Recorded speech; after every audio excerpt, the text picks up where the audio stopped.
ভাগ্য আর কর্ম, এই দুই এমন শব্দ যাকে ঘিরে সমগ্র সংসার। কেউ বলে আমার ভাগ্যে এটা ছিল না, যা পেলে আমার জীবন অন্যরকম হতো। কেউ বলে আমার গত জন্মের কর্ম নিশ্চয়ই এমন ছিল, যে কারণে এই জন্মে এরকম ভাগ্য পেয়েছি আমি। এই সব বাদ দিন আর একবার শান্ত চিত্তে ভাবুন। আপনি বুঝতে পারবেন যে ভাগ্য আর কর্ম এই দুই এই জন্মের।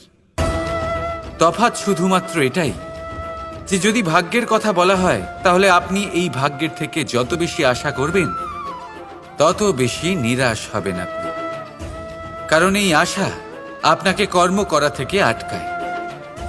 যদি কথা বলা হয় কর্মের, তাহলে নিজের কর্মের প্রতি যত বিশ্বাস রাখবেন তত বেশি সফলতা আপনার কাছে আসবে।